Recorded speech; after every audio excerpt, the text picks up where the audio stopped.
Today is April 8th and Sunday, of course. I am Brian.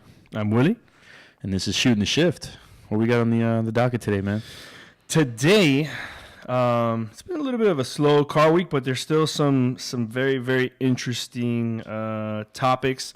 This particular one is actually technically about a month old, but it only came out on like these websites that nobody reads, Which for the most part. Well, I find it weird that it didn't come out on like Channel 7. And I know that a lot of people don't know about it because my car fanatic friends, no one has texted me about this, and this is a very glorious thing that's coming to Miami. There is a developer that got a green light for a $100 million drivers club in Miami. Oh, yeah. What this will feature is... let's see what we got here. It's a 160-acre site. It's going to have a 2-mile driving course, auto storage, maintenance facilities, a community center, and a government center. I guess it was part of the deal. They had to give the Miami-Dade County a government center and a community center within that piece of the pie. Yeah, correct. Which, I mean, this is kind of like VIR, Virginia International Raceway. Okay. They have like... I mean, it's a little bit different, but they have like the homes that you could like or rent, like the hotel with the garage, and then yeah. you know you can. I mean, it's going to be pretty epic to have something this cool where people could actually store their car there. Go to the track on Saturday, pull the car out. You don't have to trailer your car over. You don't have to drive it over from wherever. Think about it. Now we have something a little bit more luxurious and maybe challenging than just the inner course at Homestead Speedway. Yeah. I mean, I mean, eventually you just get bored of the same layout. Right. So it's really we're blessed in Florida that we have Sebring, we have Palm Beach International, right? We have Homestead. So we have a good amount of tracks. Daytona, we have a lot of tracks to choose from. Most places have maybe one or two. Correct. But I mean, this is a different thing because it's going to have a restaurant and it's going to be a more of a all-in-one type of place. What he wants to say is going to be very Miami. Yeah, no, it's going to be super Miami. Yeah. I'm pretty sure that there's going to be a nightclub in there. Think of like a bootleg version of Monaco. Yeah. That's what the Miami racetrack is. And it's not going to be too far from the Dolphin Stadium, so you go tailgating, you get wasted, and then you go and drive your car in the no. Well, no, I mean, just make sure like the stewards and stuff. No, I'm not. You gotta sign a waiver. I'm not drunk. Sign a waiver. No. I signed the waiver. It's okay. But definitely, it's going to be by the looks of the painting or even the SketchUp or the rendering, it's going to be very nice. See that like, a lot of turns and complications on the track, so it's not something as predictable as to say Sebring or even the Homestead Speedway. Or it's going to have a retail, dining, hotel component. So I mean, it's like a motorsports complex basically is what it's going to be. It's going to have definitely something for everyone. So you go race your car, your wife goes shopping, or go eat and drink. Or, if you're just a car enthusiast and you like the smell of fuel and brakes and clutch, you can go have lunch there. You can get your nice aromas that you like and go back to work. I'm going to take it a step further. I think I'm going to work at the track, cleaning up the road just so I can just be there smelling all day. That's right. But yeah, that's definitely something exciting, and I think personally something that a lot of gearheads in Miami are gonna definitely appreciate because whether you're doing drag racing or autocross or whatnot, there's not a lot of tracks in Miami itself. There's no track in Miami because the closest one is Homestead. That's and for true. a lot of us that drive south and trailing your car and stuff is going to be a mission. Technically, it's Miami, but it's not. Correct. So it's like south. Yeah, this is actually like in the city. Exactly. So which is cool, and it's right next to the Hard Rock Stadium. So I mean, they got a. Based on, I mean, all we have so far is a picture, which we'll put up for the video version. Yeah. You can actually see the rendering or the drawing of what it's kind of going to look like. It looks pretty epic, to be honest. In my I guess perspective, it's going to open up a lot of doors for various racing groups because it's such a big layout for the track. So you're going to have your CCS and a lot of capabilities, autocross and things like that to be there, and I'm genuinely excited for sure. So speaking of autocross, or should I say rallycross? This is, yes. Rallycross is coming to the U.S., particularly the Texas Speedway. I think this is the first time ever, though. Rallycross, I don't think has ever run in the U.S. And they're gonna the people over at Circuit of America, or the Circuit of at COTA, at the Circuit of the Americas, they're gonna create a rallycross track, right? Specifically, so there's an actual course here, and they'll have an actual stage of the rallycross series in the U.S., which is epic. I don't know if you guys have ever seen rallycross. Well, those guys are, I mean, those are one of the most insane like drivers. Those guys have to have like balls made of uranium. Yeah. Well, what we've had here in the States is a rallycross, but it's distributed by Red Bull, so it's never been the FIA. Like, no, this is the real world rallycross. Correct. Like the ultimate, like in open wheel racing. Formula One is the pinnacle. Correct. World Rallycross is the pinnacle of rallycross. So if you don't know, these are all very high-powered, capable hatchbacks that not only race on tarmac or the road. They also, half of the course is gravel, which is fun and a lot challenging and complicated due to the amount of wheel spin and stuff that you transfer from gravel to the tarmac. So it's very exciting. And, just crazy amount of drama, and similar to the drama we get in Formula One, which is happening right now as we speak. But, yeah, it's very exciting, and I know I'm buying tickets, that's for sure. Yeah, I mean that's coming. Apparently, it's coming up in September of this year, so they'll have everything ready to go, and you'll get to see these 600 horsepower hatchbacks just whip it around. Yeah. It's a really interesting. If you've never seen a rallycross race, I highly encourage it. Just watching it on TV is insane. They have each car has a driver, and they have a co-pilot who's kind of like a navigator. And that guy is just telling him what's coming up, what kind of turns are coming up. So you'll see the guy is driving, and you'll see him, say, 2 right, 3 right, or that's like the severity of like the turn that they're gonna have. Right. So it's pretty intense. I mean, and the crashes are even more intense.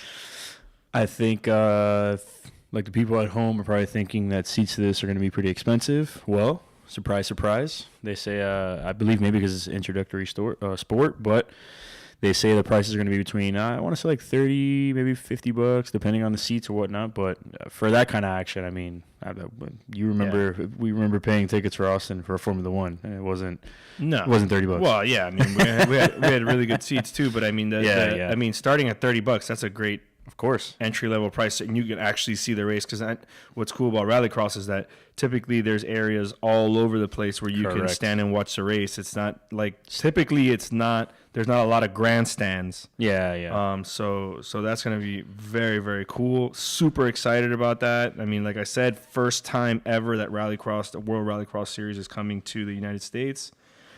So that's, I mean, hey, more motorsports is more motorsports. Bring it on. We're seeing a lot of great things, Last time we were out there, we saw, a little bit of Formula E cars run as well and stuff like that. So that's definitely exciting for the United States to be getting more of a diversity in the motorsport world, not just drag racing. So, it's, we're fortunate that in this country we have a lot of different sports. I mean, a lot of, motorsport, different type of regular sports. We have a lot of it. So, but motorsport here, I don't think is like, other than NASCAR, I mean, it's not super Indy's popular, but I mean, I think NASCAR is probably the most popular in the United States. Right. But F1 is coming up, it's getting a lot better. And yeah, man, I'm super excited for this to actually go forward and check it out. I'm excited. Yeah, it's definitely it's going to be very, to me, it's kind of emotional because growing up, we definitely all we knew was light to light street racing and stuff like that. And we've grown as far like as a nation to have all this stuff in like rally and whatnot. Even when the day I saw Formula E come out was something pretty impactful. It was cool. It was quiet, but it was cool. That was my only issue with that. It sounded like little, like, I don't know, when we used to play slot cars, like back in the day, like Exactly. So that, but it was cool to see cars racing in downtown again. That was the coolest part. Now, talking about electric cars, you want to let the ladies and gentlemen know what's going on? That's right. In the world of Porsche. That is right. Porsche CEO says there will never be an electric 911, an all-electric 911, but maybe a 718. So there you go, Cayman. So who cares? You're going to get an all-electric. Good for you. 911 will never have an all-electric engine. Thank you, Jesus. Okay, now question. Do you believe that? No, I believe it. I know they're going to have, they've already announced there's going to be a hybrid version. Yeah, we know that. But there's never going to be apparently full-blown electric? Yeah. I guess they'll take it all the way down to one cylinder if they have to, but they're never going to go all electric. They'll be like, it's not all electric. We have one cylinder. This is one. And it's only used really to keep the AC going. So, but it's not all electric. So they'll use I think they'll use the technicalities to get around that. But yeah, I think they, remember the emissions or the emissions regulations where they say, well, you have to have, you have to average 25 miles per gallon across your fleet, right? Right. So what a lot of like what Porsche is doing is to keep the 911 as intact and as 911-ish or as it can be. What they're doing is you now see that they're creating more and more cars, right? They have, first it was, the first car obviously was a 911. Then you started to see in the newer generations, and you saw the Cayman, the Boxster. Now you're seeing in the truck, when they came out with the trucks, you have the Cayenne. Now you have the Macan. And they're going to continue to create other cars so they can keep that average up to what it is. And they'll have fully electric versions of all those. But I think they're going to keep the 911. I mean, at least this CEO wants to keep the 911 he's not going to have an all-electric version. Yeah, so. I don't personally want to see an all-electric 911. No one wants to. Because it is a race car for the road. And, I mean, I know we're kind of like changing the guard and moving with the times, but some things just need to stay. I'm cool. Those things. I'm cool with which I don't know why they don't do this. I'm cool with an overtake button, like in Formula One, where it's like, you could just charge up. Yeah, you just charge up your hybrid, and then when you're ready, it's like NOS, like the electric version of so you can have your own version of nitrous oxide. Yeah, you know what? Yeah, yeah. Like when you're on comfort mode and you're just driving around, you can let the electric engine do whatever it needs to do. Cool. Right. But if you're in race mode, you should have an overtake button where you could just you get an extra 100 horsepower. Yeah. So that's what they need to do. See? I don't think anyone. Call me Porsche. I'll give you all my great ideas. I'm not going to charge you. Just make sure my copyright freaking car shows up, right? Whoa. We were doing so well. Sorry. We were doing so well. Sorry. Jesus. Just stop it already. They're probably going to give you free shit. They're not. Yeah, they're going to give me free shit. I'm just kidding. I don't know. Just can you send them a letter or something, please? Something handwritten. All right. So now that we know that the 911 will never be electric, we must now. I think we should go into a moment of silence. I really want to cry for this. This is the morbid section of. Actually, I think we're running into the obituary of Shooting the Shift. I think we need to do a quick 3 to 4 seconds for a moment of silence, please. All right, now it's done.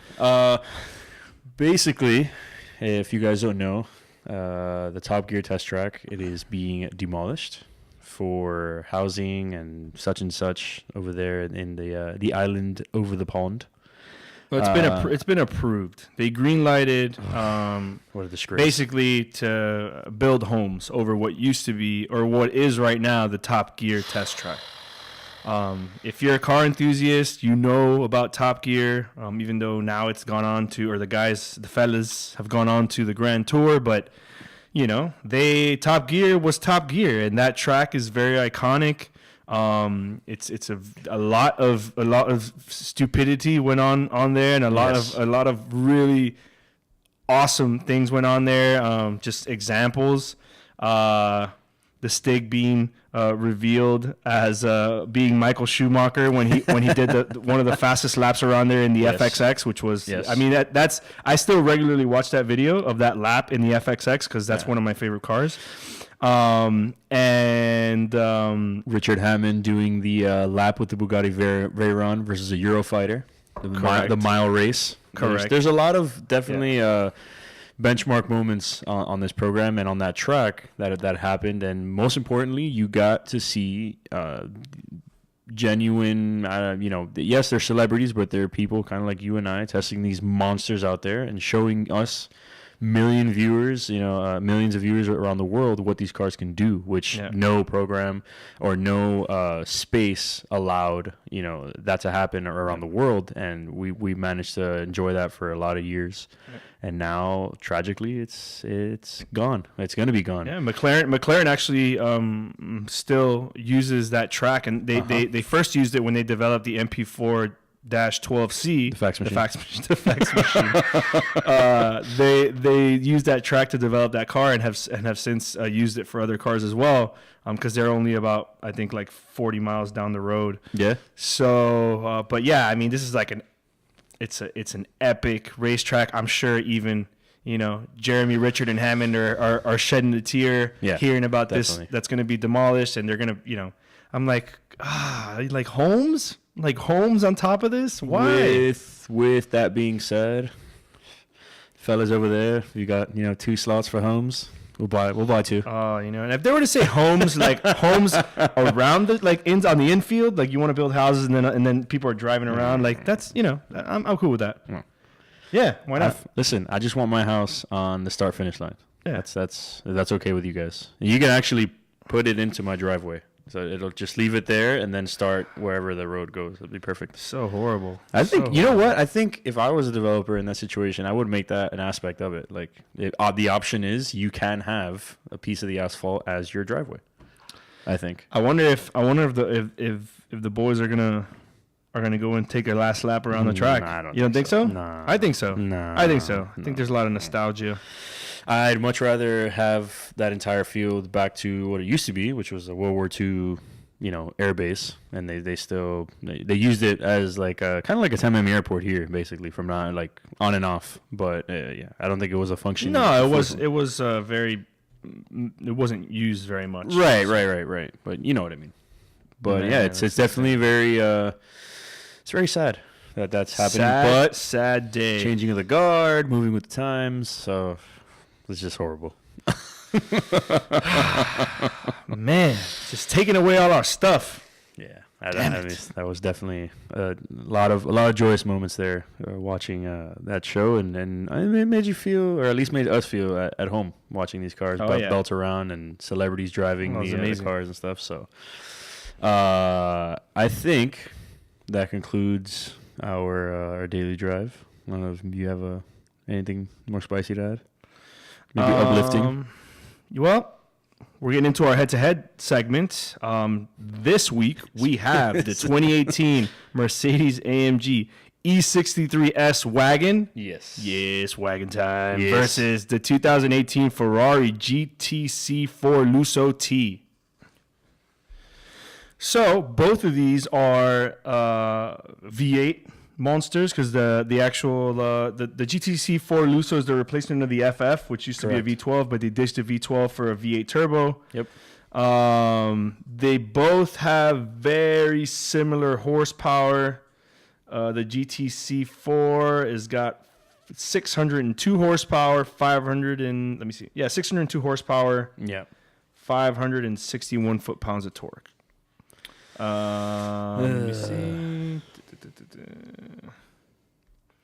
And let me see. The E63S has 603 horsepower, 620 foot-pounds of torque. So they're very similarly matched. Horsepower-wise, I think these cars will be pretty similarly matched when it comes to speed as well. The Mercedes has 2 extra doors. It looks a little bit bigger than the GTC4. God, that's such a long like. Just say the Lusso. GTC4, yeah, the Lusso. The Lusso. Done. Yes, the Lusso. Yeah. We're changing names today on everything. We don't care. The GTC4 Lusso. No. It's like a tongue twister. The GTC4 Lusso. Looks wise, I think. I hate it. God, I think they both look pretty good. Actually. No, I would all day Mercedes. I honestly think they can do way better on the back end of the FF or the Lusso or whatever. It's called GTC4 Lusso. So what they did was that they basically got the F12 and they punched it really hard in the head, and then it just got like huge up top, and then they changed the backlights, and that's it. Like for a family car, it's paying like basically a wagon, a 2-door wagon for Ferrari. Amazing, like job done. But the back to me of that car went from great to Yeah, I mean, I'm partial to AMG, but man, like the interior of the Ferrari, that passenger display. I've always been a huge fan of this display that they have, which is so you're the passenger in the car, and the driver's whipping the car around. And you can see the RPMs, the speed, what gear the car is in as the passenger. You don't have to look over at the driver's dash.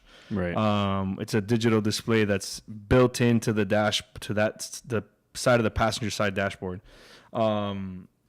So I think that's super cool. There's a lot of carbon going on. I mean, the interior for sure on the Ferrari looks a lot better than the Mercedes, in my opinion. They both look really good, but yeah, I don't know.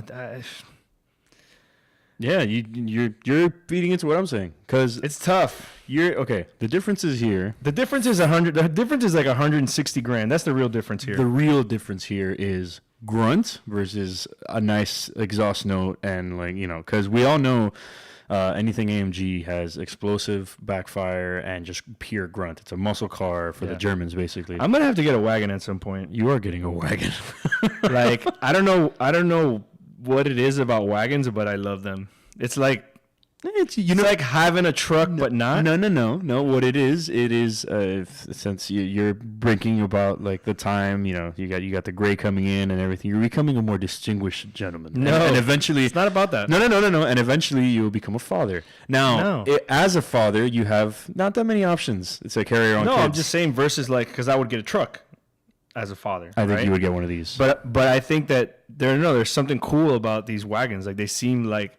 Anytime I've seen anybody whip one like on a racetrack, like you can just drift the crap out of these things. It's got so much weight in the back. Right, but at the end of the day, to me, it's you can carry groceries and a boatload of kids and do a burnout. It is what it is. No, and you're in style. You're not in a minivan or or a truck or whatnot. It's nice to have a lot of room in a car. So that's the appeal of the wagon. Obviously, is that you have a lot of room. Definitely. Not as much headroom as a SUV, but I mean, that's the appeal of these things.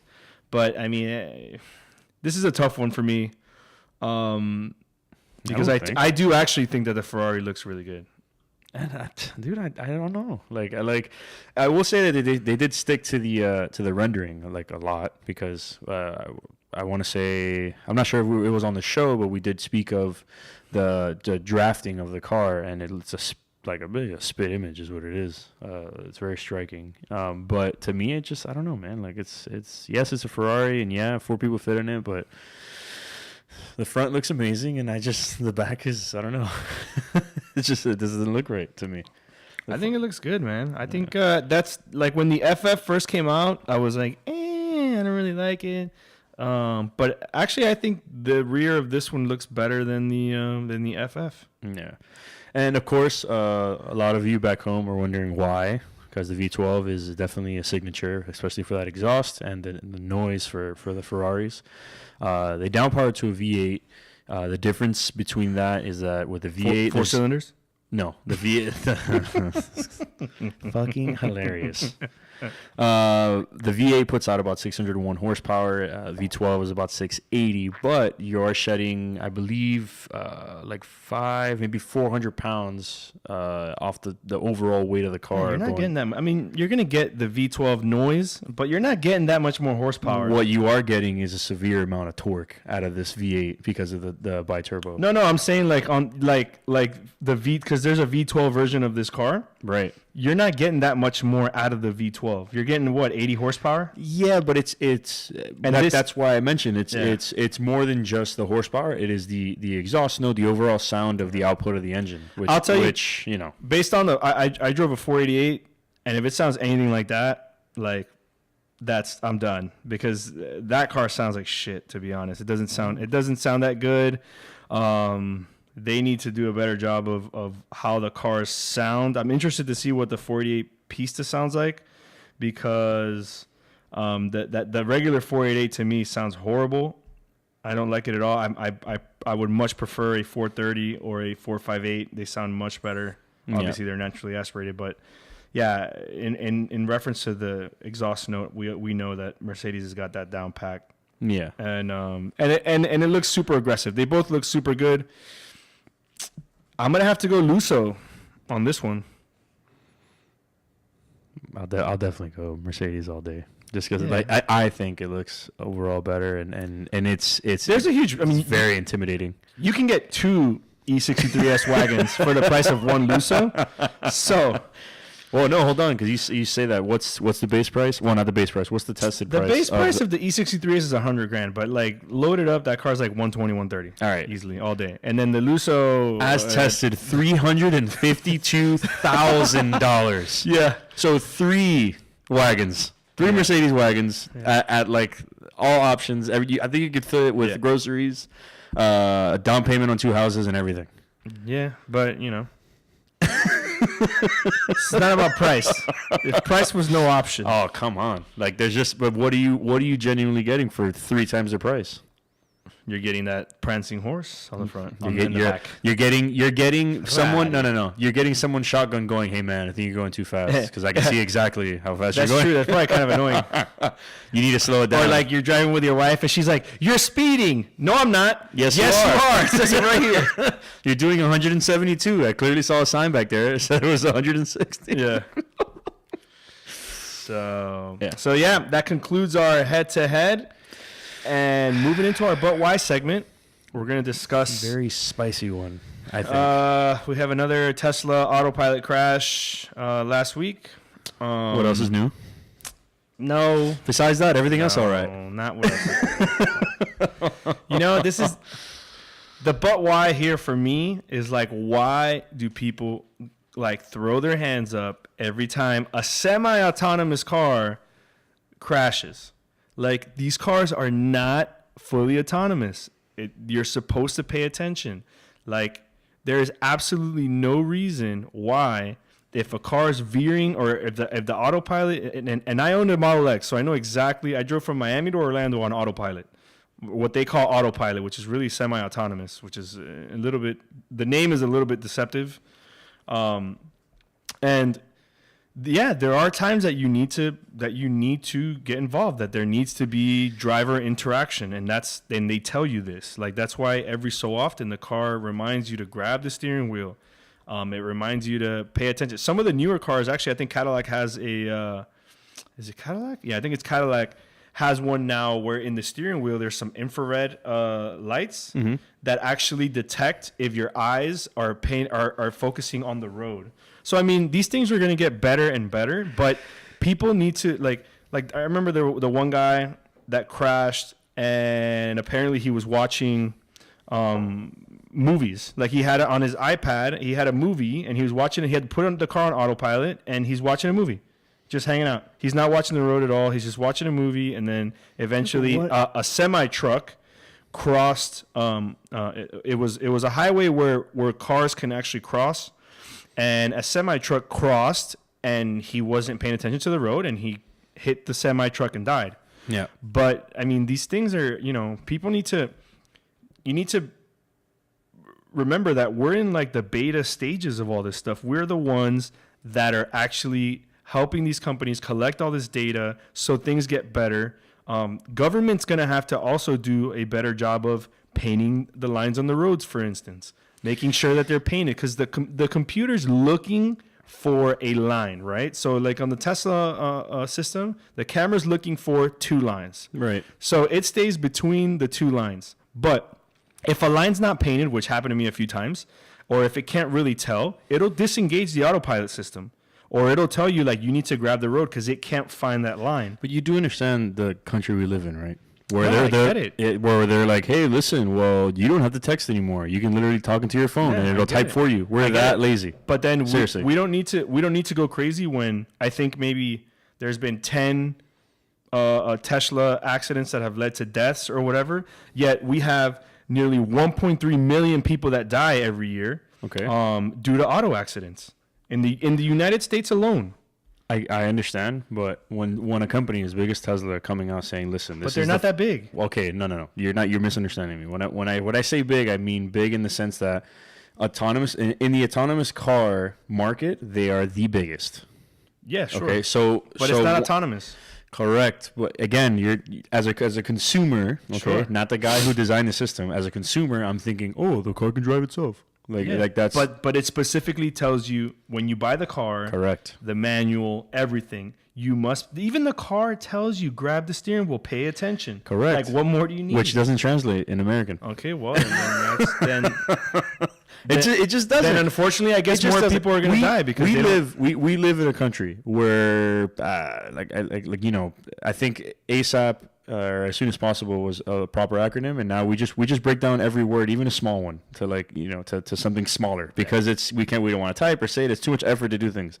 So when you bring something that could potentially drive itself, which translate in American to it drives itself, okay, this shit's gonna happen. Now, the part where people go up in arms about it is because people say, all right, well, you know, the car, basically they're saying the car drives itself. Oh, look, it was driving itself, and this happened.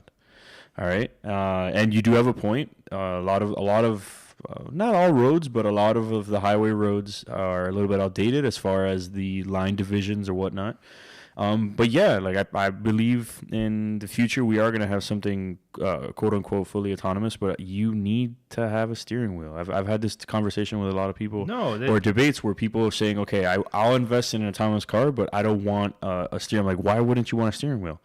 How hard is it for you to literally, with the help of power steering and I don't know how many other things in a car, computers and whatnot, for you to literally get your arms and tilt the wheel to change the lane just in case something happens? Well, I mean, it will never be fully autonomous until all these different things are in place. Right. Like I said, like at least in the United States, our infrastructure needs to be updated. There needs to be safety, different kind of electronic safety devices around the highways. I mean, it's something where it needs to be, they need to update a lot of the things that we have in this country. And every time that there's some kind of issue, people can't be freaking out because this is the beginning. Like the beginning of anything, there were a lot of issues. The Wright brothers, the beginning of flight, there was a lot of deaths, a lot of problems, a lot of everything. The beginning of everything, there's always, unfortunately, there's typically always some kind of casualty, some kind of anything. Even with medicine, when people are developing something new, they test it on people, and unfortunately, sometimes people die. Those things happen. This particular problem in this accident could have been avoided if the driver was paying attention. Of course.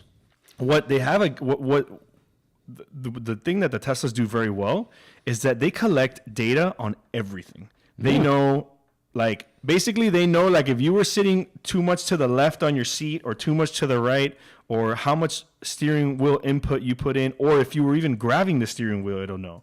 So according to Tesla on this one, the driver had 5 seconds and 150 meters of unobstructed view to make a correction. Right. And the person never did. Right. So 5 seconds. 1, 2, 3, 4, 5. Yeah. That's a lot of time. Yeah. That's a lot of time for somebody to grab a steering wheel and move to the right. Because in this particular instance, it was basically if you're on a highway and you have an exit to your left, he was staying. He was on autopilot, and he was supposed to stay on the highway. And this happened to me a lot when I was in the Model X as well. Right. It has a big problem with when the line disappears for an exit. So if an exit's coming up, you know how you have the line all the way. Let's say you're getting off on the left, all the way on your left, you have the last line of the highway. Right. When it opens up for an exit, there's a gap. There's no line there. Right. So that's where it has a problem. Yeah, the complication comes between that opening that you speak of, and then before you even see the yellow barriers or that concrete barrier where the crash happened, there's usually a triangular divide between the lane that's still on the highway and then the one that goes on top, which this time was an off ramp that goes over. Correct. Those lines were visible to us, but very faint. So what ends up happening is that the car thinks that the road that you're on is the exit, and it stays dead on for the barrier, basically, because it thinks that lane that you're in is expanding or moving to the left by itself. Yep. So the mistake the computer made was that there was an individual that put out a YouTube video recreating that in his Model X, and it did the same thing. So it's not a matter of I believe the Tesla technology. It's a matter of us being too lazy. And at least when I had mine, it also had a problem reading yellow lines. So it was the time it performed best was with the white lines. So typically that would mean like the middle lane was always the best lane to travel on if you wanted to go a long distance without a lot of input. So in the middle lane, I would set it and I would go. I mean, I pretty much drove all the way to Orlando with minimal input. You know, when it told me to grab the steering wheel, I would grab it or whatever the case may be. But yeah, you gotta pay attention. There are unforeseen things that these cars just they won't see, like a semi truck, coming Correct. right in front of you. But there are also live. You go online and you put autopilot saves or autopilot saves my life or autopilot. You'll see actually incidences where the car's on autopilot and the actual system saves their life because a car is coming on their lane and the car actually moves the other way. Mm-hmm. So there's a lot of instances where the Teslas have actually saved lives or saved from potential accidents. So I think we need to really before everybody goes nuts and I know there's a lot of politics involved in this because there's, the regular car companies, the big ones, they don't necessarily like all these electric cars and all this stuff because if people buy more electric cars, they buy less gas cars. And so there's a lot of that also. But, I'm a huge, I'm for electric vehicles and I'm for autonomous vehicles because a lot of people don't know how to drive. So I'm super for that. Yeah. Specifically for those people. I just think that as a whole, not even I know it's a car show, we're talking about cars, but as a whole, no one really focuses on the good a lot. There's like, this bad happened, no, for sure. whatever. So for sure, I think we need to kind of see the light down the road, and see how bright it shines. To be honest, listen, if it can get rid of the lady at the shopping at Whole Foods that does a 10-point turn to make a U-turn, like, dude, that to me alone is worth like everything. We can literally go on for days about this, but unfortunately for this episode, it is time to end. We have we're trying to catch up with the last of today's Bahrain Formula One. Yes. We weren't really impressed with the last standings that we saw, Vettel being in front, us being Mercedes fans, but we'll see. We'll see what happens. We shall. Hopefully he gets a puncture or something. I don't know. Yep. So that's it, guys. Like we said before in the last show, like, comment, share. If you guys have any questions for us or anything, any suggestions on things we should talk about or even things we talked about today and you want to just put in your 2 cents or $5 or $1 or donations to our show, whatever you want. Yeah. Subscribe to the podcast, subscribe to the YouTube. And yeah, that was Shooting the Shift. Thanks for tuning in. See ya.